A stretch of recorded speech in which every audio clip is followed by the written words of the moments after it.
Hoje nós estamos aqui com José Antônio Lima, que passou uma semana no Cairo cobrindo a Revolução Democrática. Ele voltou ao Brasil há poucos dias e continua acompanhando o que ocorre no Egito, agora que o presidente Mubarak anunciou sua saída. Como é que a gente vê esse processo no Egito? Como é que você vê a saída do Mubarak? O que vai mudar? Oi, Paulo.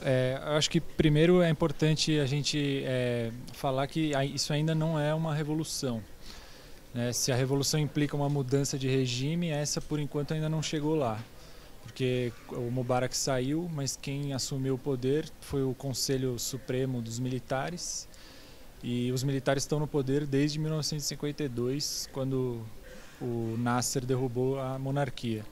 Então, por esse ponto de vista, o que os manifestantes conseguiram não é pouco, porque derrubaram um ditador que estava há 30 anos no poder, mas ainda não é uma mudança de regime. E é isso que a gente precisa ficar claro. E qual é a perspectiva dos militares de fato realizarem uma transição para a democracia? Você acha que existe essa possibilidade? Em que medida essa possibilidade é real? Ou em que medida eles vão agora montar uma ditadura militar como tantas outras? Eu acho, Paulo, que os militares eles têm como principal aliado externo o governo americano, que vai fazer todos os esforços possíveis para que o Egito não seja mais uma ditadura militar. E, ao mesmo tempo, eles têm todos os comunicados dos militares foram afirmando que eles respeitariam as demandas da população, e as eleições são uma demanda importante. Mas dá para acreditar que eles vão de fato respeitar as demandas da população, que de fato os Estados Unidos querem uma democracia no Egito? No que a gente pode ver disso que você viu lá, do que a gente está vendo agora? Eu acho que a população genuinamente quer o fim da presença dos militares no governo. Apesar dos militares terem uma imagem muito boa diante da população, a população quer poder escolher, eles querem poder escolher o próprio futuro. Isso na Praça Tahrir, onde eu passei uma boa parte do tempo lá, era comum. Todos falavam isso. Eu perguntava, mas o que é democracia? Democracia é poder escolher quem vai governar. Então essa pressão eu acho que os militares vai continuar sobre eles, e eles vão tentar fazer um processo de democratização o mais controlado possível por eles, para que essa revolução, se a gente pode usar esse termo, não seja sequestrada ou por fundamentalistas islâmicos ou qualquer outro grupo radical. Você falou dos fundamentalistas islâmicos. Existe no Egito a Irmandade Muçulmana, que é uma organização importante.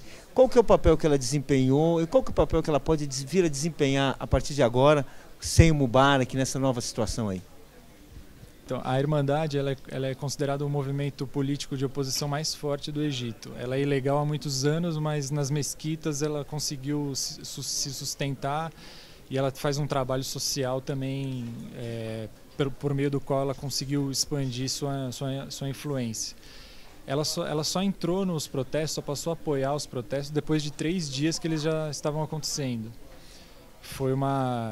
Eles quiseram aproveitar esse levante e conseguiram colocar a causa deles junto com a causa democrática que vinha sendo pedida pela população. Então, a Irmandade hoje ela tem um discurso todos os seus líderes têm falado a mesma coisa. Eles dizem que defendem a democracia. Quando são perguntados sobre a Sharia, a lei islâmica, eles dizem que isso representa justiça e liberdade e desenvolvimento. Mas o grande temor que existe a respeito da Irmandade é o fato de, nas origens dela, está todo o pensamento fundamentalista religioso. São homens que foram criados na Irmandade, que saíram dela para formar Al-Qaeda. Então, hoje essa é a grande dúvida. Se a Irmandade se esse discurso vai ser real, eles vão tornar esse discurso a plataforma democrática deles, ou se a Irmandade vai partir para um radicalismo, vai tentar tomar o poder e, em último caso, brigar para transformar o Egito numa teocracia. Agora, a Irmandade é uma organização religiosa, como o clero xiita, ou a Irmandade é uma organização de origem religiosa, mas uma espécie de uma organização civil? Você vê, como é que é essa relação da Irmandade com a religião, enfim? A Irmandade, ela tem dois pés fortes no Egito. O primeiro é essa ação social, que ela age no vácuo estatal. Então, educação, saúde e mesmo serviços públicos, a Irmandade fornece para uma grande parte da população pobre. É mais ou menos o mesmo sistema de funcionamento do Hamas e do Hezbollah, que possuem grupos armados, né? A Irmandade não possui, pelo menos oficialmente, um grupo armado. E o outro pé que a Irmandade tem na sociedade egípcia são os profissionais liberais. Então, médicos, jornalistas, engenheiros, professores fazem parte da Irmandade. Inclusive no um grande grupo da sociedade civil. É uma parte importante dela, mas ela é um organismo muito complexo. Dentro dela, há pessoas que defendem a não violência, mas ainda tem gente que defende o uso da força. Esse é um debate que a Irmandade vai precisar passar, um debate interno, e que os militares e o governo dos Estados Unidos vão estar muito de olho para saber, porque isso é fundamental para o futuro do Egito. Falando sobre o papel dos Estados Unidos, a gente sabe que os Estados Unidos era o grande baluarte do Mubarak, o grande baluarte do exército egípcio. E os Estados Unidos têm interesses econômicos, militares e políticos de manter a ordem tal e qual ele existe hoje nessa parte do mundo. Para os Estados Unidos, o bom é que nada mude. Quer dizer, aquela situação de que é bom que tudo mude para que nada mude. Quer dizer, aquela situação que você faz uma grande maquiagem para ficar tudo como está. Você acha que, se houver uma democracia real no Egito, se a população ali puder escolher eleições, ela vai querer fazer mudanças, vai querer distribuir a renda, ela vai querer rediscutir a política externa, vai querer rediscutir o lugar de Israel, vai querer discutir todos os acordos que foram feitos ao longo desse ano. Qual é de fato o compromisso dos Estados Unidos com essa democracia, já que essa democracia pode representar uma oportunidade de mudanças muito grandes? Paulo, eu acho que os Estados Unidos agora que o Mubarak saiu, vai acompanhar muito de perto o transcorrer dos eventos no Egito, para garantir, junto com os militares, que esse processo de democratização seja totalmente controlado por eles. As figuras da oposição que eu conversei lá no Egito, por exemplo, Ayman Nour, que foi candidato em 2005, acabou preso por 4 anos, foi candidato a presidente. E mesmo a Irmandade muçulmana, eles dizem que vão manter os acordos de Camp David, que é a origem da paz com Israel, que é o principal baluarte da estabilidade do Oriente Médio. A questão por exemplo, o Ayman Nour, ele falou para mim, o Egito é um estado, não é Mubarak, então os acordos seriam mantidos. Mas a impressão que se tem é que o acordo com Israel é um acordo feito pelo governo, na época o Sadat, mas que a população não apoia. É por isso que Israel e os Estados Unidos vão ficar de olho e tentar, não sei por quais métodos, fazer com que o governo que surja de uma forma simpática à causa americana. A notícia de hoje é que o governo americano já estuda uma retomada no auxílio das organizações de oposição ao Mubarak. Eles haviam abandonado isso e agora, com o fim do Mubarak, a perspectiva de uma eleição, de uma democracia, eles estão retomando essa ajuda, que é uma ajuda milionária, milhões de dólares que foram usados e depois foram cortados. Dá para falar um pouco sobre isso? Paulo, essa ajuda que os Estados Unidos dá para essas organizações da sociedade civil nos países do Oriente Médio, a origem dela é o pós-11 de setembro. Começou com o governo Bush, houve durante algum tempo um consenso no governo Bush de que a democratização do Oriente Médio traria estabilidade e o fim das guerras e principalmente do terrorismo. O que aconteceu foi que com o surgimento de algumas eleições realmente democráticas, na Palestina quem ganhou foi o Hamas, e uma eleição parlamentar no Egito, que não era democrática, mas a Irmandade teve uma participação muito grande, conseguiu 20% dos votos. Então, a partir daí, o governo americano retrocedeu essa ajuda. Começou com o Bush e o Obama também cortou, como você disse. O temor dos Estados Unidos é justamente esse, que um processo rápido de democratização promova mais instabilidade do que estabilidade. O interesse principal dos Estados Unidos é a estabilidade. Ele pode ser conflitante com a democracia, os valores universais da democracia, e eu acho que o governo americano vai tentar fazer é levar as duas coisas mais ou menos juntas, como o Obama tem feito. Ele conseguiu passar uma imagem de que defende a democracia e ao mesmo tempo conseguiu se livrar do Mubarak. E por enquanto, para ele, o desfecho é confortável, porque o principal grupo aliado aos Estados Unidos no Egito são dos militares, que são os que estão no controle.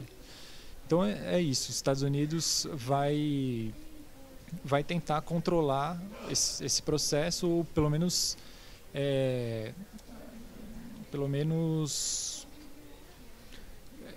observar de perto e tentar influenciá-lo. Na oposição, existem o Prêmio Nobel Baradei, existem outros personagens, inclusive esse que você entrevistou. Você enxerga que tipo de compromisso real da oposição? Eu digo assim, são aquelas oposições assim, todo um bando de oportunistas que só quer chegar no governo, não quer mudar nada, ou se tem posições que você acha que existe a possibilidade de mudanças mais profundas, existem pessoas que realmente querem assim, enfim, recuperar um pouco da soberania do Egito, porque o Egito hoje é quase um protetorado americano, né? Quer dizer, o exército é totalmente sustentado pelos Estados Unidos, armado, os generais recebem salários altíssimos, absurdamente, né? Como você mostrou numa reportagem que você fez.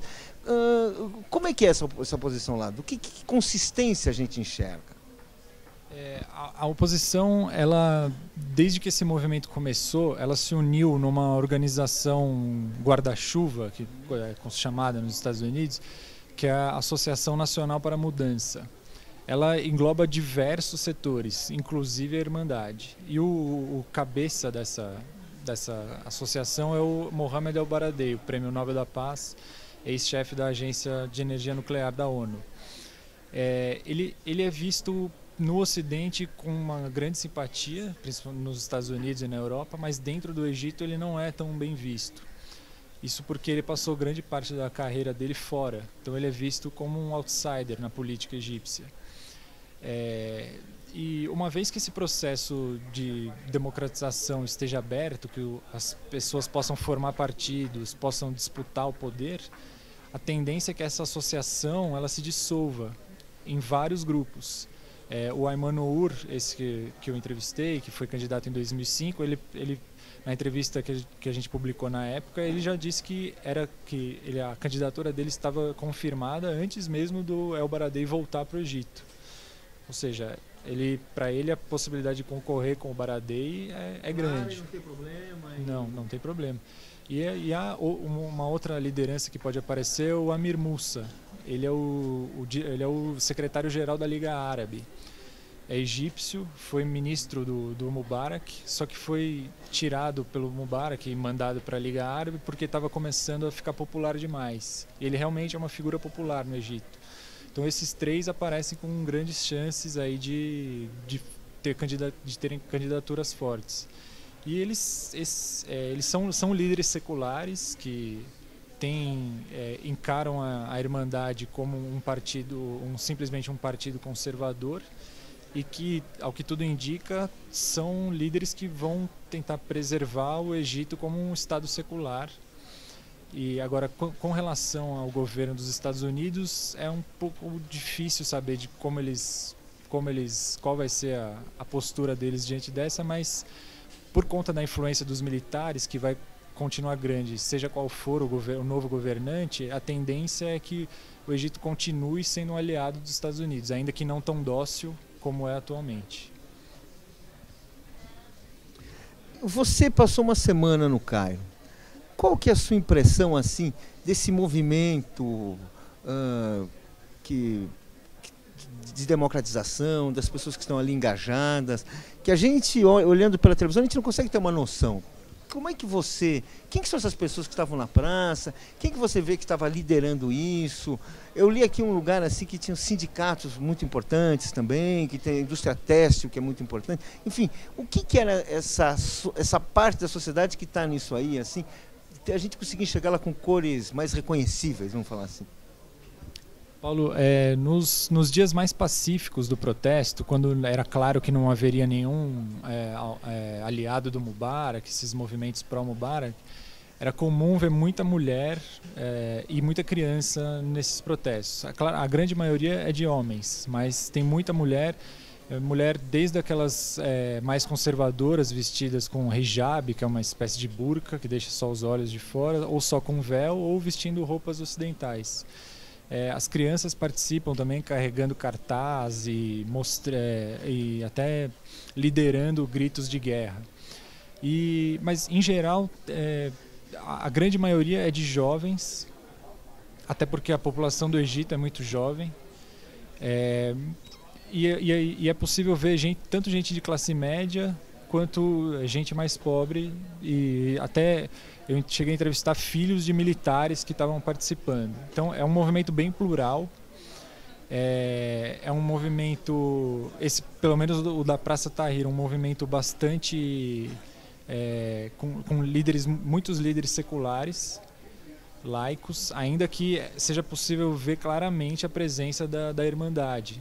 Os homens da Irmandade, eles circulam por ali, participam das conversas, e na praça é comum ter muitas rodas de política, eles ficam conversando política, e mulheres conversando com gente da Irmandade. É um debate bastante acalorado que eles travam ali. E tem professores, tem arquitetos, tem engenheiros. O protesto na Praça Tahrir é um retrato bem plural da sociedade do Egito. Bem, Zé, foi muito boa essa conversa. Eu queria agradecer as suas respostas. Eu acho que é um depoimento muito importante para quem está acompanhando isso aí. Enfim, por mim está muito bem. Não sei se você quer acrescentar mais alguma coisa, quer dizer algo que a gente não conversou. Enfim, foi muito boa a sua presença aqui. Obrigado, Paulo. Eu acho que acrescentar é só que agora todo o processo que está acontecendo no Egito é um processo que é crucial para a história tanto do Egito quanto do Oriente Médio. O surgimento de uma democracia de moldes ocidentais na região é inédito, nunca aconteceu. É uma coisa que muita gente aguarda, e que o desfecho dela todos esperam que seja o mais positivo possível, principalmente para os povos da região.